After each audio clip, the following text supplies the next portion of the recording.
집에는 여러 가지 그릇들이 있습니다. 유리 그릇이 있고 스테인리스 그릇이 있고 또 플라스틱 그릇도 있죠.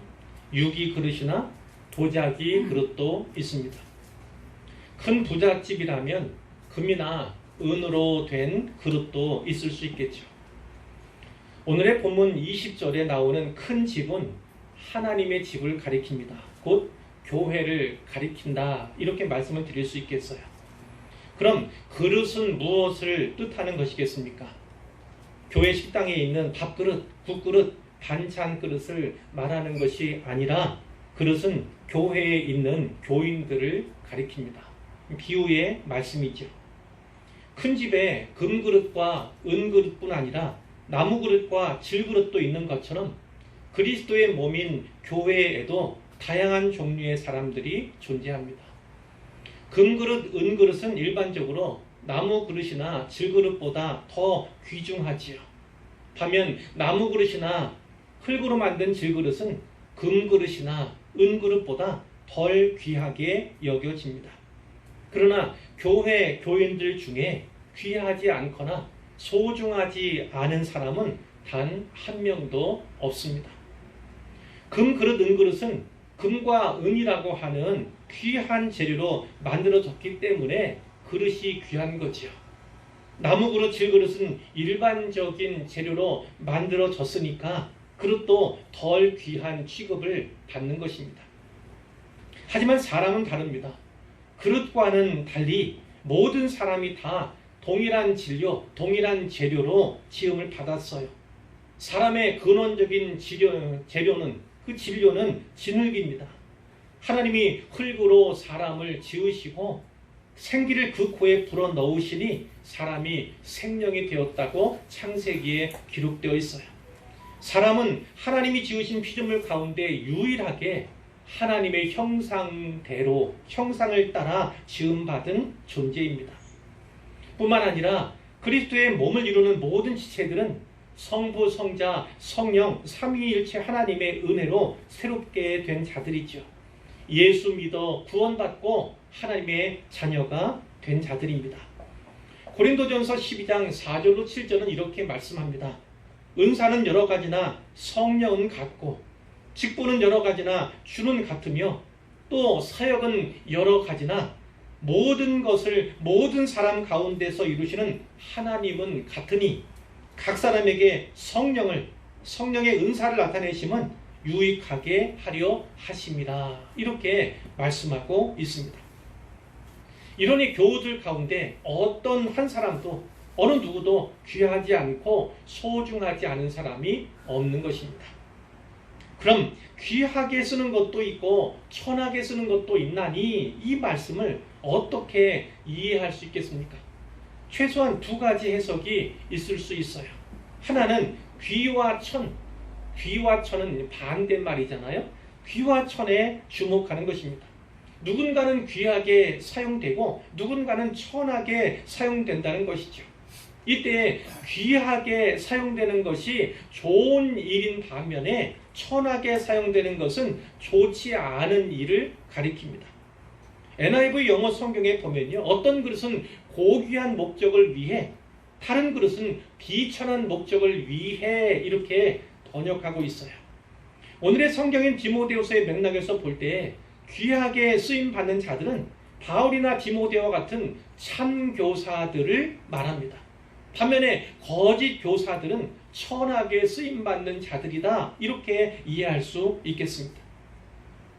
다른 또 하나의 해석은요, 쓰신다, 하나님께서 쓰신다는 것에 주안점을 두는 거예요.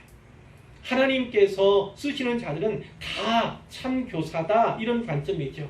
더 귀한 쓰임을 받든 그보다 덜 귀한 쓰임을 받든 모든 쓰임이 다 귀하다고 보는 것입니다. 그러니까 귀와 천의 구분은 단지 참 교사들 간에 하나님께 쓰임받는 정도의 차이를 나타낸다, 이렇게 볼 수 있다는 거죠. 이 두 가지 중 어떤 해석도 다 가능합니다.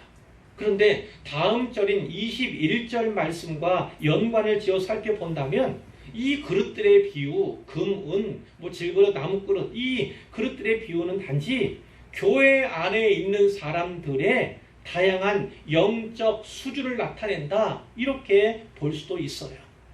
교회 내에 여러 신자들이 있지 않습니까? 그 신자들 가운데는 금이나 은과 같은 수준, 즉 보다 높은 차원의 영적 단계에 속한 사람들이 있는가 하면 나무나 진흙과 같은 정도, 그러니까 그보다는 조금 낮은 단계의 영적 수준에 있는 사람도 있다는 말씀입니다.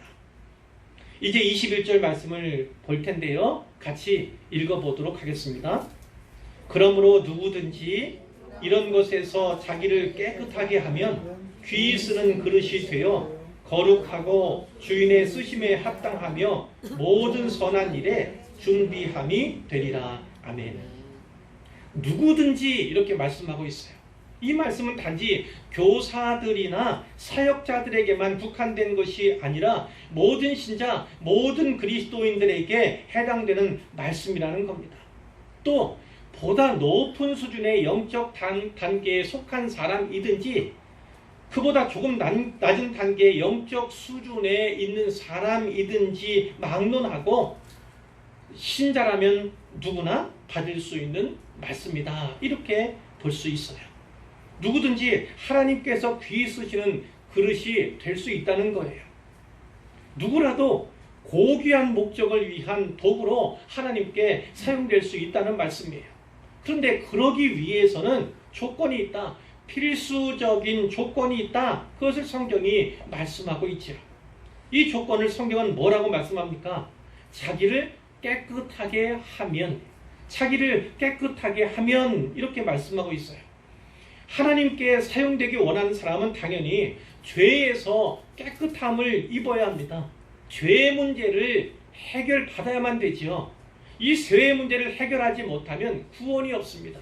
천국까지 못합니다. 이 사죄, 이 죄 용서의 은총은요, 예수 그리스도를 믿음으로 말미암아 한 사람 한 사람에게 주어졌어요. 이것은 법정적 효력이 있어요. 마치 법정에서 판사가 당신은 무죄요, 이렇게 두드리면요, 그 사람에게 죄가 없이 되는 것처럼, 그 죄를 범하지 않은 것이 되는 것처럼 하나님은 그 아들을 믿는 믿음을 가진 자를 법정적으로 의인이라 이렇게 선언해 주셨다는 말씀이에요. 하지만 이미 교회 안에 있는 사람이라 할지라도, 신자이고 그리스도인이라 할지라도 우리는 여전히 죄 가운데서 살아갑니다. 세상이 온통 죄악에 물들어 있기 때문에 죄를 범하지 않고 살아갈 수 있는 길은 없어요. 전혀 없습니다. 그렇기 때문에 우리는 항상 우리의 죄를 주님께 고백해야만 하는 거죠. 요한일서 1장 9절에 보면 만일 우리가 우리 죄를 자백하면 그는 미쁘시고 의로우사 우리 죄를 사하시며 우리를 모든 불의에서 깨끗하게 하실 것이요, 이렇게 말씀하고 있습니다.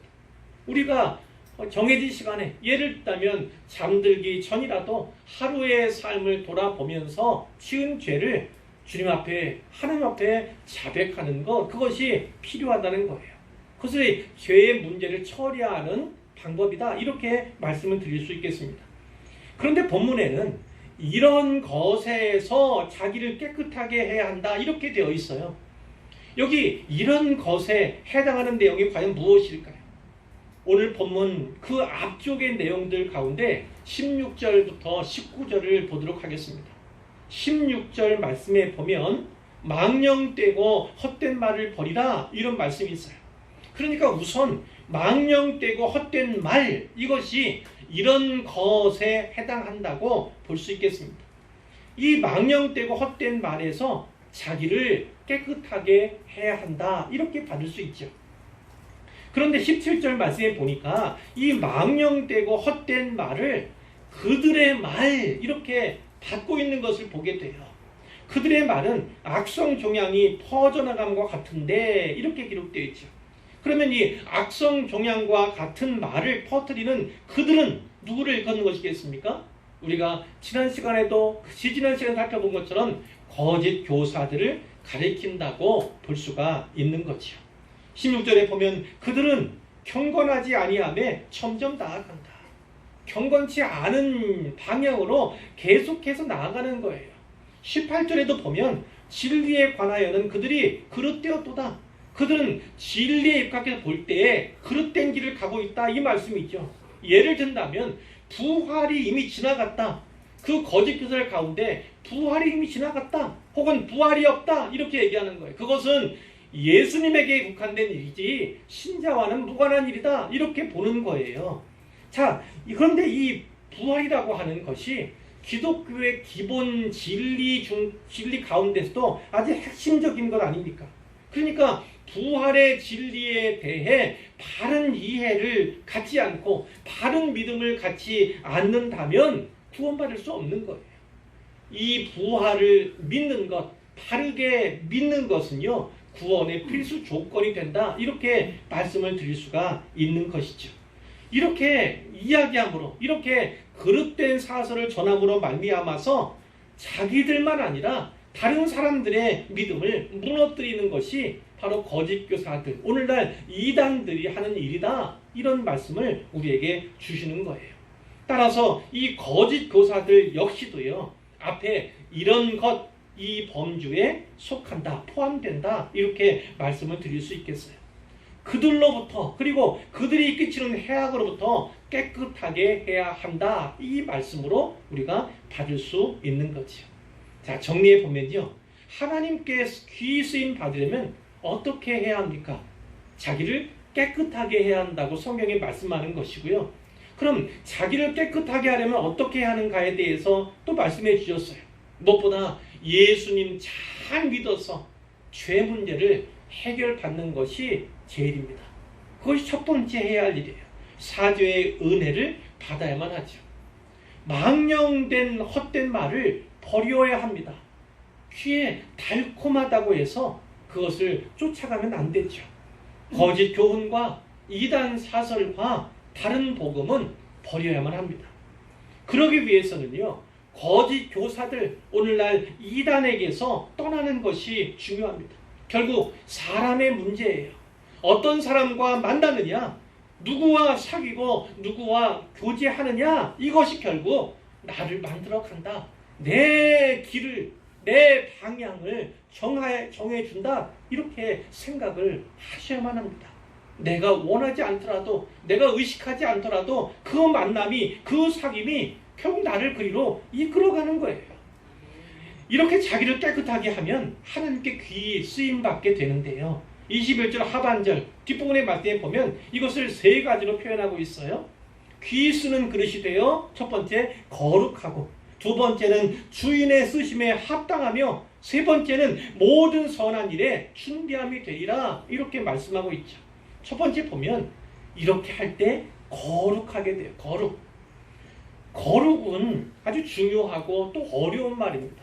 그런데 그 거룩의 제1의 가장 중요하고 기본적인 뜻은 무엇이냐면 구별된다는 거예요. 구별된다. 예를 들어서 하나님께서 내가 거룩하니 너희도 거룩하라, 우리에게 이렇게 말씀을 하셨어요. 명령하셨습니다. 자, 그럴 때 하나님만이 거룩하신 분인데 우리에게 그 거룩을 요구하신다. 하나님과 같은 절대적인 거룩은 아니지만 예수님 통해서 하나님께서 우리에게 보여주신 그 거룩, 성경을 통해서 우리에게 보여주신 그 거룩, 그 구별됨을 좇아야 한다는 것이죠. 그러니까 예수 믿는 신자라면, 예수 믿는 그리스도인이라면 예수를 알지 못하고 믿지 않는 다른 사람과는 전혀 구별된 삶을 살아가야 한다는 거예요.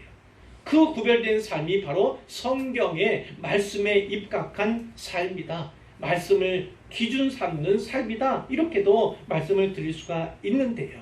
그렇게 될 때 귀 쓰는 그릇이 되는 거예요. 고귀한 목적을 위한 도구로서 구별된다는 것을 말씀해 주고 있는 겁니다. 두 번째로는 주인의 쓰심에, 이 주인은 주님이라고 볼 수 있고 우리의 주인이신 하나님이라고 볼 수 있어요. 이 주님의 쓰심에 합당하게 된다는 것이고요. 세 번째는 모든 선한 일에 준비함이 된다는 거예요.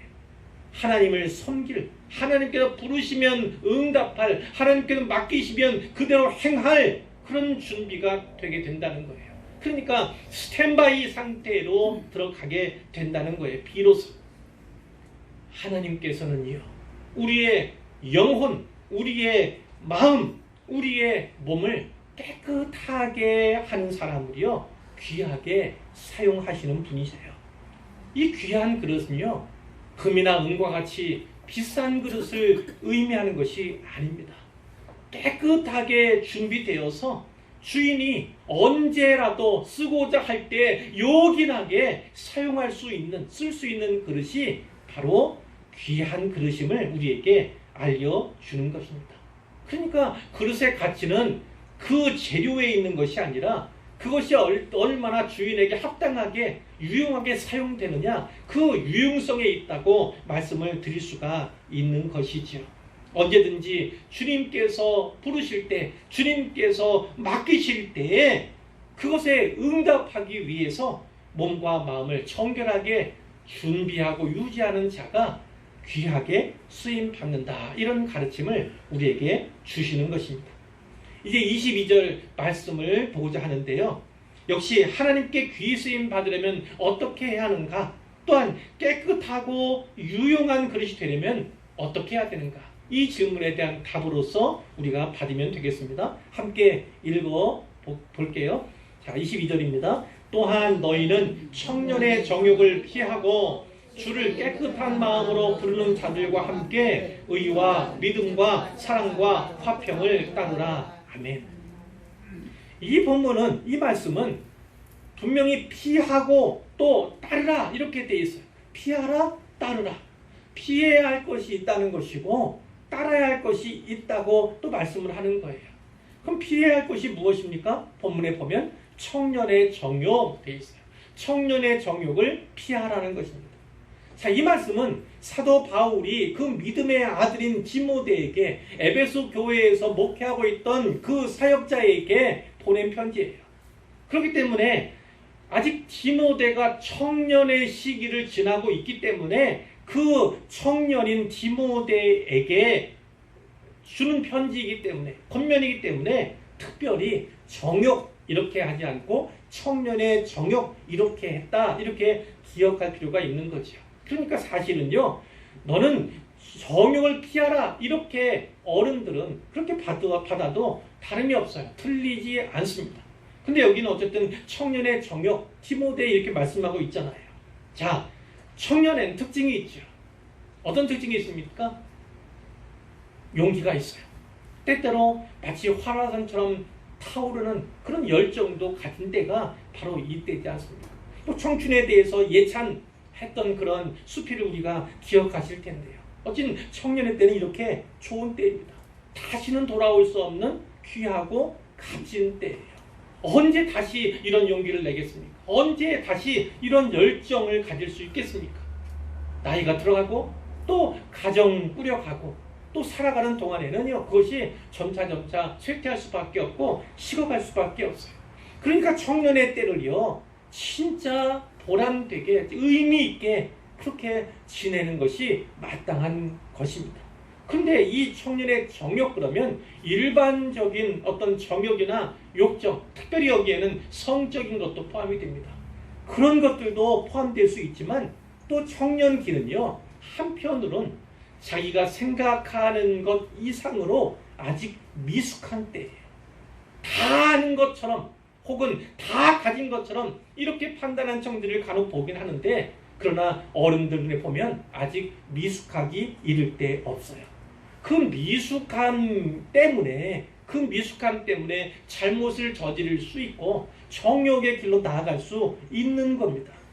성령을 의지해야 하는데 그 성령을 의지하는 대신에 오히려 자신만만해서 자기 자신을 의지하라고 하는 태도가 이때 나타나기도 합니다.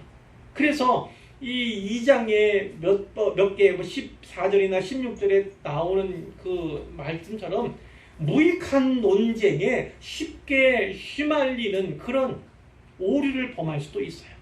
그러니까 일반적인 인간의 정욕만 아니라 청년기의 미숙함, 그리고 아직 덜 익은 그런 모습들, 자기를 의지하고 너무 자신감에 넘친 그런 상황 가운데서 오히려 잘못을 저지를 수 있기 때문에 특별히 청년의 욕정을 피하라. 이렇게 사도 바울이 권면하고 있다고 볼 수가 있습니다. 자, 따라야 할 것도 있어요. 따라야 할 것은 뒤에 보니까 의와 믿음과 사랑과 화평 다 아시다 믿어요. 거기에 대해서는 생략을 약하도록 하겠습니다. 그리스도를 믿음으로 말미암아 그리스도의 피로 말미암아 우리는 자유케 되었고 해방의 기쁨을 받게 되었어요. 해방된 삶을 살게 되었죠. 그리고 그뿐만 아니라 의와 믿음과 사랑과 화평 그리고 그 밖에 여러 가지 다른 덕목들이 우리에게 주어진 것입니다. 하나님께서 내게 무엇을 기뻐하시는가? 이러이러한 덕목을 쫓아갈 때 이러한 덕목들을 또 추구하면서 쌓아갈 때 하나님께서 기뻐하신다. 하나님께서 사용하시기에 합당한 모습이 유지된다. 이렇게 우리가 받을 수가 있는 거예요. 그런데 제가 이 시간에 더 강조하고픈 것은요. 그 앞에 있는 주를 깨끗한 마음으로 부르는 자들과 함께라는 이 구절이에요. 청년의 정욕을 피하는 것 그리고 믿음의 사람들과 함께 있는 것 이것을 우리가 받을 필요가 있다는 거죠. 화평이 중요하고 사랑이 중요하고 믿음도 의가 중요하지만 그것을 닦기 위해서는 그것을 추구하기 위해서는요. 신앙생활을 잘하는 사람과 함께 신앙생활을 해야 한다는 거예요. 함께 살아가야 한다는 것을 분명하게 말씀하고 있는 거예요. 함께가 중요한 것입니다. 함께. 이 덕목들은 함께 추구될 수 있는 것이고 독불장군과 같이 혼자서 추구할 수 있는 것이 아니라는 거예요. 주를 깨끗한 마음으로 부르는 자들과 함께 할 때 나도 깨끗해질 수 있다는 것을 분명하게 알아야만 하는 거죠. 그러니까 이런 거예요. 내가 만나는 그 사람이 바로 나를 보여주는 거예요. 유유상종 이런 말도 있잖아요. 내가 만나는 사람, 그 사람이 바로 나를 보여준다. 그 사람에게서 장점이 발견되고 좋은 사람임이 느껴진다면 나도 그럴 가능성이 많지만 저 사람에게 허물이 많고 저 사람이 죄악된 길을 걸어가는데 내가 그와 동행하고 늘 사귀고 함께 한다면 나도 그렇게 그 방향으로 그 사람과 같이 살아가고 있다, 걸어가고 있다 이렇게 보셔도 틀림이 없는 거죠. 그러니까 내가 만나는 사람이 누구인가? 내가 사귀는 사람이 누구인가? 내가 교제하는 사람이 누구인가? 그것을 잘 보시기를 바라요. 그래서 피해야 할 것은 피하고 그리고 따라야 할 것은 따르는 그런 현명함이 지혜가 우리에게 있어야겠죠. 3장 1절에 보면요. 3장 1절 이하에 보면 그런 말씀이 있어요. 이 말씀들은 말세에 대한 말씀이에요. 말세에 이런 사람들이 있을 것이다. 이러한 일들이 있을 것이다. 이런 겁니다. 너희는 이것을 알라. 말세에 고통하는 때가 이르러 이 말세라고 하면 마지막 날들 이것이 원어의 표현이에요. 마지막 날들. 근데 이 마지막 날은 언제를 가리키는가? 예수님께서 이 땅 가운데 오신 초림하신 그때로부터 말세가 마지막 때가 시작된 거예요. 거기에다가 우리가 찬양할 때 마지막 날에 이렇게 찬양하잖아요. 성령에 대한 찬양하지 않습니까? 그와 같이 이제 주님께서 승천하셨고 하늘나라 돌아가셨고 그리고 성령을 보내주셨잖아요.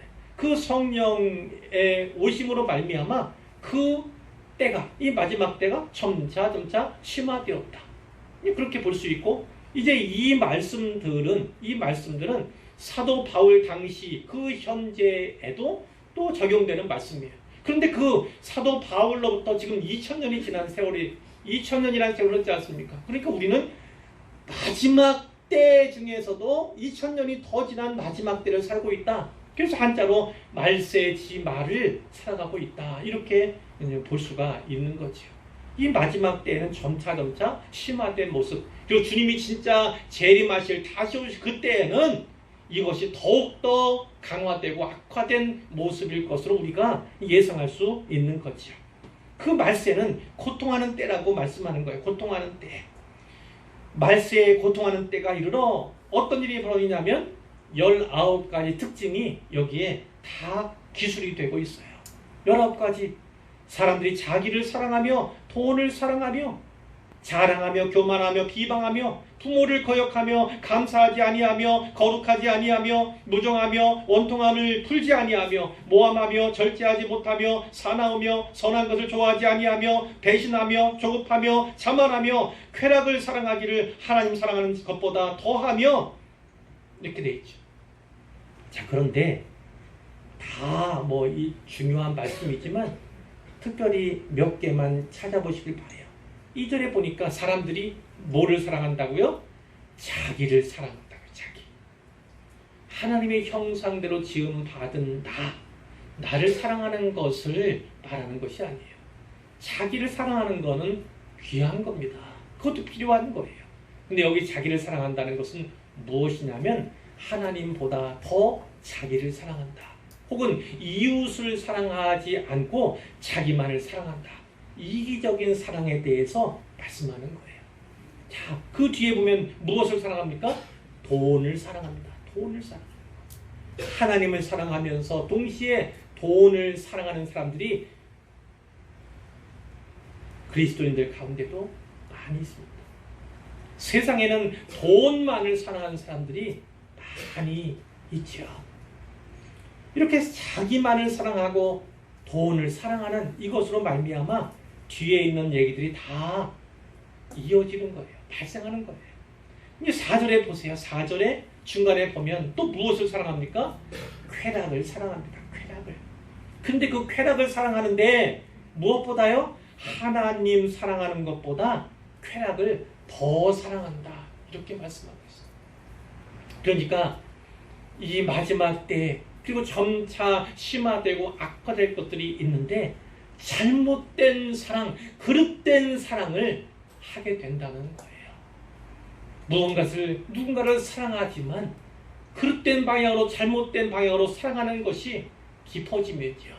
그것은 전혀 예수님 닮은 그런 삶, 그런 모습이 아닌 거예요. 사랑이라고 해서 다 귀한 것이 아닙니다. 사랑이라고 해서 다 소중한 것이 아니에요. 하나님께서 원하시고 기뻐하시는 사랑, 주님을 닮은 아버지의 마음을 닮은 그 사랑만이 오직 하나님께, 우리 주님께 연락될 수 있는, 칭찬받을 수 있는, 기쁨을 드리는 그런 사랑임을 꼭 기억하셔야 하는 거죠. 이기적인 사랑, 돈을 사랑하는 것, 쾌락을 사랑하는 것, 그것이 혹시 내 목표가 되고 내 삶의 방향이 되지는 않는지 돌아보고 그렇다면 마땅히 당장 회개할 필요가 있습니다. 5절에 보니까 이렇게 요약하고 있어요. 경건의 모양은 있으나 경건의 능력은 부인하니 이 같은 자들에게서 네가 돌아서라. 경건은 좋은 것입니다. 그런데 경건의 모양은 있지만 경건의 능력이 없는 자들이 있다는 거예요. 이 당시의 언어로 말하면 바로 거짓 교사들이 그렇다는 거예요. 그들은 모양을 갖춘 자들이에요. 마치 자기들이 사도인 것처럼, 마치 자기들이 참된 교사인 것처럼 포장하지만 겉모습은 그렇게 드러내지만 사실은 아니다. 아무런 능력이 없어요. 그 능력은 바로 성령께서 주시는 것이기 때문에 그 성령의 능력이 없는 자, 그는 경건이 있다고, 경건 생활을 잘했다고 결코 말할 수 없다. 이렇게 말씀하는 것이고요. 이와 같은 거짓 교사들에게서 너희는 어떻게 해야 한다고요? 돌아서라. 너는 돌아서라. 이렇게 분명하게 말씀하고 있는 거예요. 오늘날 이단들의 행위도 그렇습니다. 갖출 것은 다 갖춰요. 그러나 그것은 결국 우리를 지옥으로 데려가기 위한 그들의 방법에 친하지 않는 것이지요. 우리들 교회 안에 있는 신자라 할지라도 때로 경건의 모양에만 집착하는 그런 경향이 있습니다. 다른 사람이 볼 때 참된 예배자처럼 보이지만 하나님께서는 받으실 수 없는 예배를 드리는 자가 있을 수 있습니다. 삶 속에서도 교회에서의 보여지는 모습과는 달리, 신앙생활 속에서 보여지는 모습과는 달리 전혀 예수를 알지 못하고 예수 믿지 않는 자와 같은 그런 모습으로 살아가는 소위 신자들이 있을 수 있어요. 신자라면 믿는 바대로 행해야 합니다. 우리에게 주신 말씀, 이 성경의 말씀에 준거해서 살아가는 것이 바로 신자예요. 그리스도인이 맞다면 그리스도께서 기뻐하신, 그리스도께서 몸소 보여주신 그 길을, 그 발자취를 따르고 쫓아가는 것이 마땅한 것입니다. 그렇지 않고 신자인 듯 신자가 아니, 신자 같은데 신자가 아닌, 반대로 신자인데 신자인 듯 신자 같지 않은 그런 모습으로 살아가는 유사 그리스도인들이, 유사 신자들이 세상에 그리고 교회 안에 많이 있습니다. 이것을 꼭 살펴보아야 하고, 그런 자들이라고 하면 과감하게 돌아서야 됩니다. 돌아서는 결단이 필요하다고 분명하게 말씀하는 것이죠. 예, 말씀을 맺을 텐데요. 고린도전서 1장 26절로 29절에 이런 말씀이 있어요. 우리가 잘 아는 말씀이죠. 형제들아, 너희를 부르심을 보라. 육체를 따라 지혜로운 자가 많지 아니하며 능한 자가 많지 아니하며 문벌 좋은 자가 많지 아니하도다. 그러나 하나님께서 세상에 미련한 것들을 택하사 지혜 있는 자들을 부끄럽게 하려 하시고, 세상에 약한 것들을 택하사 강한 것들을 부끄럽게 하려 하시며, 하나님께서 세상에 천한 것들과 멸시받는 것들과 없는 것들을 택하사 있는 것들을 패하려 하시나니, 이는 아무 육체도 하나님 앞에서 자랑하지 못하게 하려 하심이라. 아멘.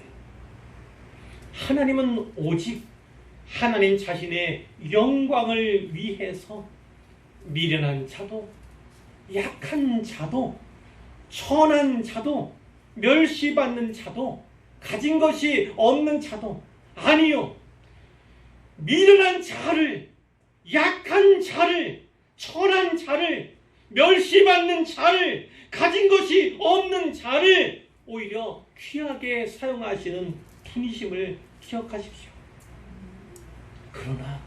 그러나 깨끗하지 않은 자, 더러운 자만큼은요, 하나님이 절대 사용하시지 않고 거룩하신 하나님께서 절대 사용하실 수 없는 것입니다.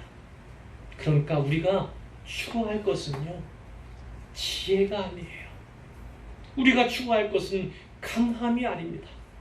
우리가 추구할 것은 귀하게 되는 것이나 남들로부터 존경받는 것이나 남들보다 더 많이 가지는 것, 그것을 추구하는 것이 아니에요. 추구하는 것이 맞지 않습니다. 우리가 추구해야 할 것, 우리의 목표는 바로 무엇이냐면 깨끗하게 되는 겁니다. 성경은 그것을 거룩이라고도 말씀하고 그것을 구별됨이라고도 말씀합니다. 다른 것을 구하기 전에, 원하기 전에, 또 소망하기 전에 먼저 하나님께 귀히 쓰임받는 그릇, 하나님께서 고귀한 일에 사용하실 만한 그런 도구로서 준비되도록 내 영혼을, 내 마음을, 내 몸을 깨끗하게 하는 것, 그것이 우리가 해야 할 일인 줄 믿습니다. 말씀을 잘 새기셨어요. 또 몸도 육체도 다 정비하시고 특별히 만남과 사귐과 교제를 잘 돌아보셨어요. 하나님께서 귀히 쓰시는 그릇, 그분께서 고귀한 목적에 사용하실 만한 도구가 되기를 소망하면서 결국 하나님께 그를 통해 영광을 돌리는 모든 분들 되시기를 우리 주님의 이름으로 축원하고 축복합니다.